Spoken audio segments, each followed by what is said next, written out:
Hello, Canada. Welcome back to another edition of Canadian Citizen Journal. I'm your host, alias Tagai. So we're going to talk a little bit about the petition, and then we're going to talk about the crazy nut bar who's actually pushing it through, Charlie Angus.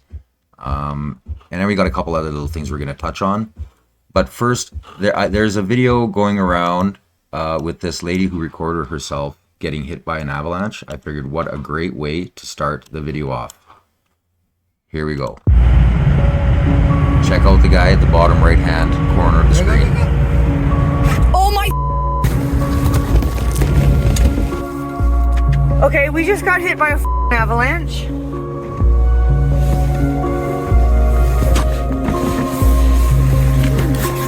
Like a major avalanche. We're just in a avalanche.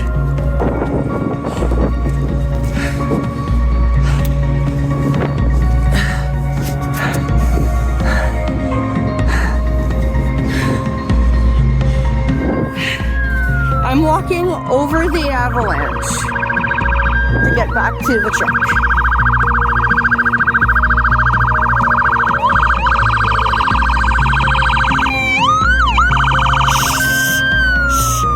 Baseless souls have a far d'autres avalanche. She's yelling out to them, shh, lower the noise, you'll trigger another avalanche. And she's absolutely correct, actually, especially looking at them cliffs and the type of snow. Yeah, scary. Shh. There's the other guy. It missed him. Lucky bugger. Craziness. Right?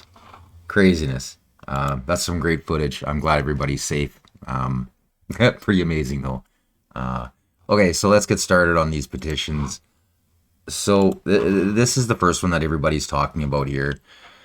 The person who started the petition is up here. I'm not even going to say their name. I'm not going to give them any attention because that's all they want from this is they're looking for attention. They're looking for clickbait. I even, when I was doing a lot of research to find out who these people were, found out that they were already removing a lot of things that kind of started the date within like the first week and a half before this petition was filed. So just ignore that person. Don't give them the time of day. They don't deserve it. As well as these now 164,187 people. Don't give them the time of day either. This is a whole waste. Anybody who's behind this socialist, this nincompoop, you really got to pay attention. I'm just going to show you a little wee bit of who he is. So he despises Elon Musk because, well, first, he's a jealous little guy who has got socialist syndrome. He would rather see a city burn and rule over the ashes than actually thank a hero for saving it. Now,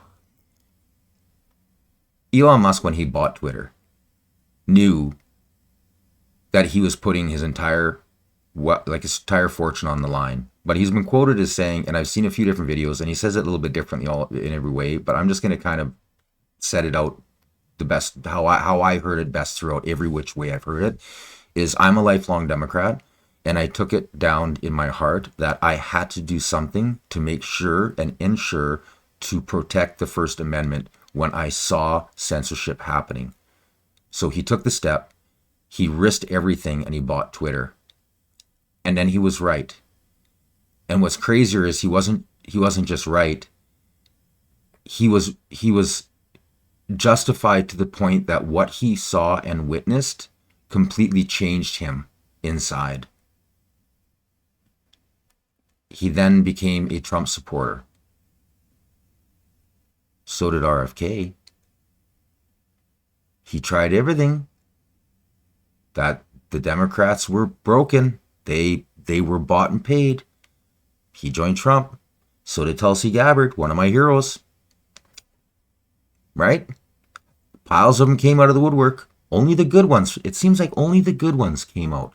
All the rest of the cesspool stayed in there, which is kind of good because let them drown in their own, let them eat each other. That's what's going on right now. Well, anyways, back to Mr. Hater here with small man psycho-socialist syndrome. This is what he posted.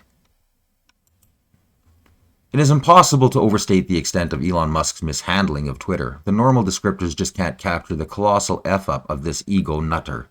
I am going biblical.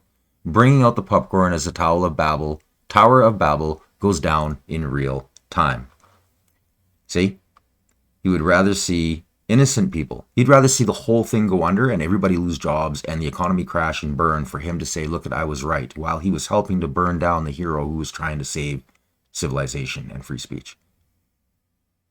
This guy is a nutter, period. Now, he may not have actually said this himself.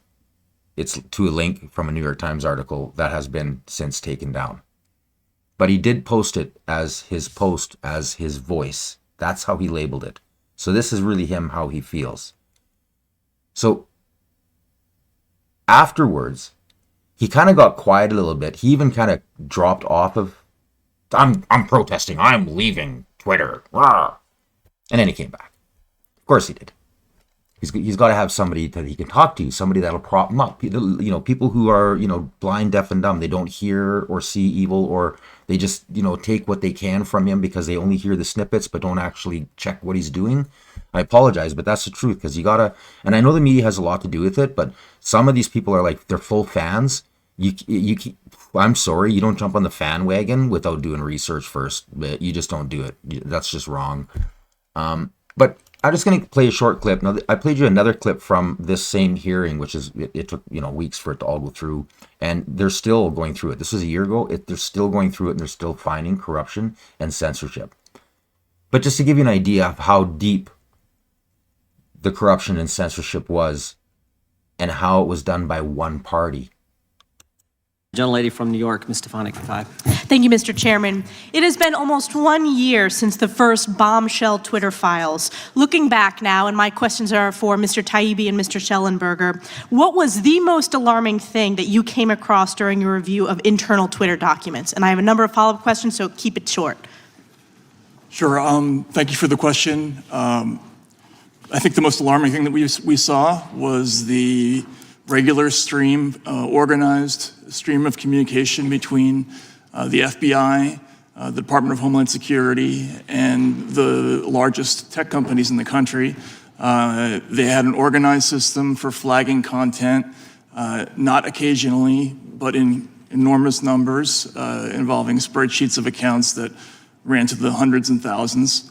And this was shocking to us, and to the Congressman's point, this isn't crazy conspiracy theory. We've already had 4 federal judges rule that they believe this activity violates the First Amendment. This is quite serious. We didn't know whether it was against the law, but we certainly thought it was shocking enough to be in the public interest, and that for me was the most serious thing. Yeah, for me, it was seeing the so-called former FBI officials within Twitter and working with and other groups, including this Aspen Institute, participating in an effort to so-called pre-bunk the Hunter Biden laptop before it was ever published in the New York Post, and then to get it censored by Twitter in violation of Twitter's own terms of service, whose internal staff had concluded that the New York Post tweet had not violated their terms of service, and they censored it anyway. Mr. Schellenberg, I want to ask you further that revolving door between the FBI and Twitter, and I also want to ask about those third-party, essentially government proxies. You referenced the Aspen Institute. Can you delve deeper into both of those questions, both of those topics? Sure. It was the former general counsel of the FBI, Jim Baker, and the former deputy director of the FBI had both taken jobs at Twitter. There were so many FBI people at Twitter that they had their own internal group and their own little crib sheet to describe the difference between the terms that they use at the FBI versus at Twitter. CIA had it as well. Yeah, CIA as well had their own little internal group. And I'm sorry, what was the second question? The third-party proxies. Oh, like yeah. Well, then the Aspen Aspen Institute, this was the weirdest thing. We discovered that Aspen Institute had created a workshop that it was attended by basically all of the major media, including as well as all the major social media platforms, to basically pre-bunk in advance the Hunter Biden laptop, even though it had not been, there was no evidence that it existed out. Now, does that sound familiar? What is being exposed right now? I'm working on a pile of paperwork that I'm finding.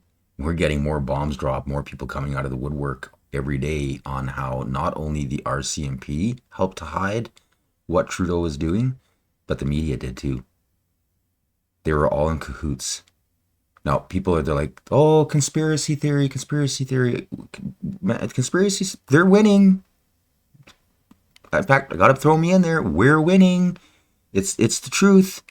You just gotta find the right means to actually get at it. And this is why I tell everybody, get a VPN protector, and it'll change. It does. It'll change you. It's worth the money. I mean, it sucks that you live in a country that you gotta pay extra to get out of the country to find truth. It's that bad. I'll let these guys finish.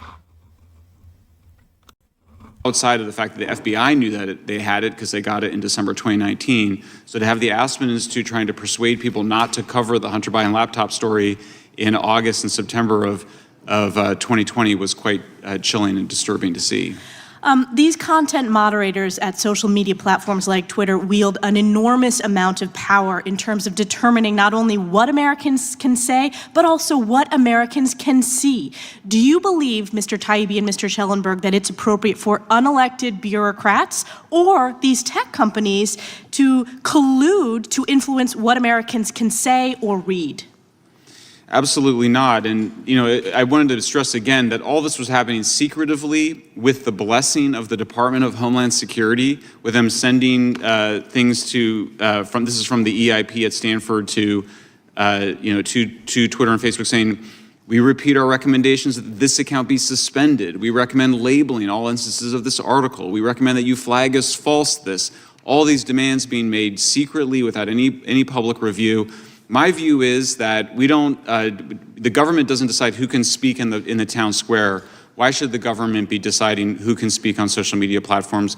We, the people, should decide our own content as adults, legal content. It should not be decided by either government or big tech. And Mr. Taibbi and Mr. Schellenberg, do you believe that this censorship is a form of election interference? Absolutely it is. There's no question in my mind. Mr. Taibbi?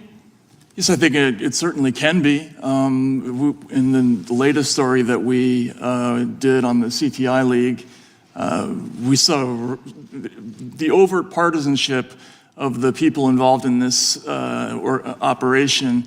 That was actually the reason the whistleblower came forward. The people involved, one of the quote was, they assumed everyone who was smart thought the way they did. They talked about the potential election of Donald Trump being an end of the world event. They talk about the wackadoodles who actually watch Fox News. And, even as someone who doesn't vote for Republicans, it was shocking to me to see this. And I think this was a consistent theme of not just the CT. So everybody that actually takes the evidence and sees it realizes how corrupt the liberals, in this case, America, the Democrats, are. The corruption knows no ends. Now, here's another petition that Diddle Fritz is working on. I looked up this other character up here, and there's a few. I think I counted 13 in total. Dung Tai Phams. I couldn't narrow it down, so I don't really know who it is. Can't really say much about it. But yeah, this Diddle Fritz. Let's just expose him for who he is. Mr. Angus, seconded by Mr. Bachrach, moves for leave to introduce a bill entitled An Act Respecting Fossil Fuel Advertising. This motion is deemed adopted. The honourable member from Timmins James Bay. Thank you, Mr. Speaker. Last summer, 200,000 Canadians were forced out of their homes from toxic fumes. Children were unable to go outside.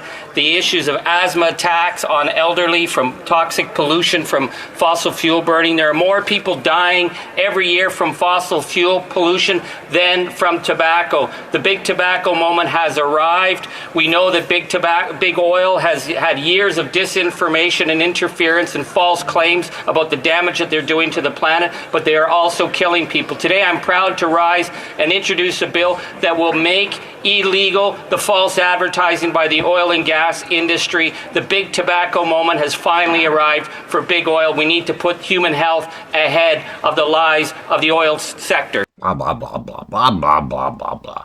Sure sounds good, doesn't he? Oh, man, they've got a way of screwing stats to make it sound like they're fighting for you. They're fighting to save you. When really the bill scared the hell out of the rest of the world, along with all the other bills these guys have passed and are trying to pass, which thank God most of them got thumped on because of the prorogation and shutdown of Parliament. That's the only good thing that occurred so far. The bill was beyond scary. This is a good little clip. I'm actually gonna post the actual bill in the description. You can click down there. I post all my stuff. Everything's there. I'm not here to twist or lie. I'm here to show you the evidence. I'll post it on there. I just like this video because they did a really good high quality, so you could actually pause this and you can read some of the more important structure of the bill, the censorship, thought crime, Orwellian bill.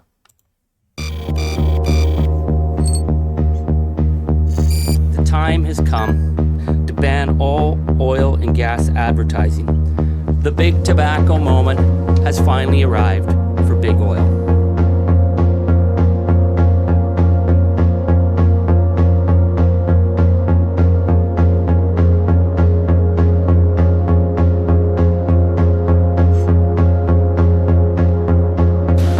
Mr. Speaker, this week the member from Timmins I'm not going to play James. the rest of this because it's only a short clip. I did the research. I found the speech. And everything he says is absolutely true. The honourable member from Calgary, Rocky Ridge. Mr. Speaker, this week the member from Timmins James Bay revealed the depths of his diabolical penchant for thought control and his yearning for totalitarian power when he tabled his laughable yet chillingly Orwellian bill that would actually put people in jail for saying things he doesn't like. Canadian fossil fuels could displace dirty coal, lift people out of poverty, defund Putin's war machine, provide good jobs, and generate taxes to pay for health care. But under Section 8B of this bill, those very words would become a crime. And the penalty under Section 19 would be up to 2 years in prison and a $500,000 fine. Mr. Speaker, when socialists don't like the facts, they criminalize debate. He is absolutely correct. And he finishes off saying that literally for saying that in that house, he would be thrown in jail. Yeah, that's the only problem that he said that was wrong is because these guys can say whatever they want in the house. That's why they lie, and you can't call them a liar. The house, we got to change rules, people. We have to change rules. Out of all the countries that follow the Westminster system, we're the most archaic. Others have caught on and have been changing laws as technology goes on, as they realize how corruption is able to infiltrate it. Not Canada. They've used it to their advantage. Our politicians, for the most part, are not very democratic. So this is the man himself, Mr. Forbes. Let us know what America thinks of Canada. Freedom of speech is a bedrock right for Americans. It is guaranteed in the First Amendment of our Constitution. We tend to think other democracies enjoy the same privilege. Think again. The First Amendment is truly unique to us. Just look at our neighbor to the north, Canada. There, free speech is under Cuban-like assault. If the government of leftist Prime Minister Justin Trudeau has its way, not only will your right to write and speak what's on your mind be severely restricted, but also the government can jail you if it suspects you might say something that is unlawful. You heard that right. The mere suspicion that you might mouth or write words or phrases that the government deems to be unlawful is grounds to arrest you. Who could have imagined that what George Orwell labeled thought crimes in his classic novel 1984 about nightmarish life in a totalitarian world would be pursued by Canada of all places? Ostensibly, Canada protects free speech in what it calls, quote, the Canadian Charter of Rights and Freedoms, end quote, which is part of the Canadian Constitution. In the Charter, quote, freedom of expression, end quote, is indeed guaranteed. But then comes the killer qualifier, as long as it remains, quote, within reasonable limits, end quote. You could drive a convoy of dump trucks through that loophole, and Canada's national and local governments have done just that. Over the years, people expressing politically incorrect observations have suffered serious legal assaults by government. Trudeau's new bill targets so-called hate speech on the internet. Anyone could file a complaint against someone or a business. The targeted individual could end up getting hit with house arrest even if he or she hasn't actually committed a speech crime, but a judge decides there is a likelihood that such a person would do so. Who knew Canadian bureaucrats and officials could read people's minds? One provision would make advocating genocide a crime that could be punishable by life imprisonment. One problem in all of this is definition. For propaganda purposes, for example, Hamas and other anti-Israeli parties accuse Israel of committing genocide in Gaza. So under this would-be law, anyone supporting Israel's war to destroy Hamas could be accused of supporting genocide and therefore be subject to long imprisonment. We've seen here in the U.S. He nailed it. He nailed it. Yeah, absolutely nailed it. It's the truth. We've got, and you got to remember the Charter of Rights and Freedoms, right? Whose name is on that, right? And there was a lot of arguments about when it was done. It needed a lot of work. Now we're seeing why. There were people back then that saw what was going to happen with it, and it's almost too late. We've got some serious law revisions we have to do. Now moving on to Mr. Bill Blair. Now Mr. Bill Blair had a pile of protesters come out to his house, and I got a bit of a kick out of this. So let's just start off with these goofballs. Oh, the heck. Here we go. So the funniest part is that none of them were at his house. They were at the wrong place.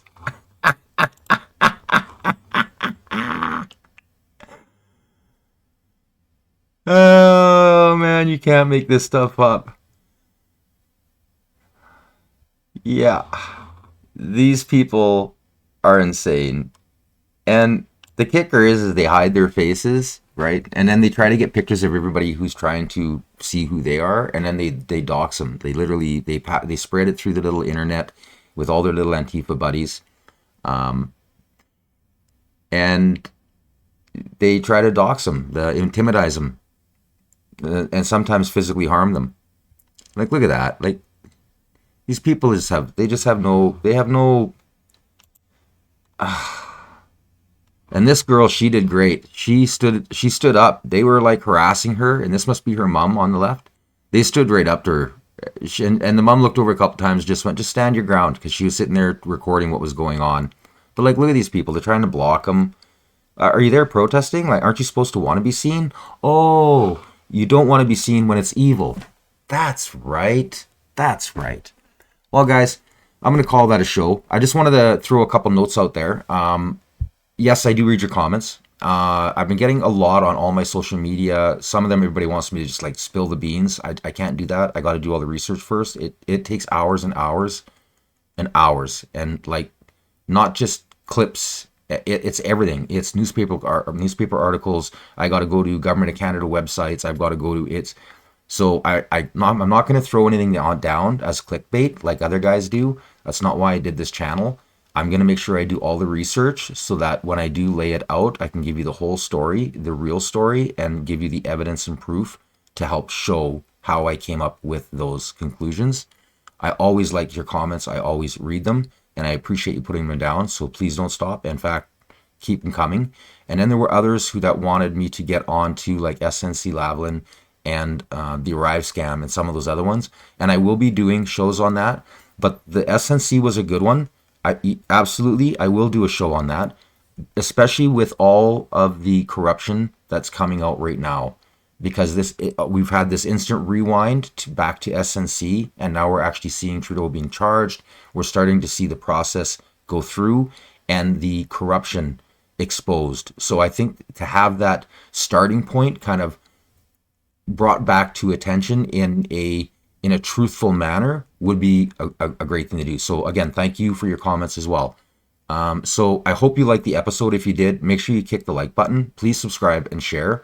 And if you already subscribed or just subscribed, make sure you punch that notification button so that you get future updates. And until next time, you have been watching the Canadian Citizen Journal. I'm your host, alias Tagai. We'll see you soon.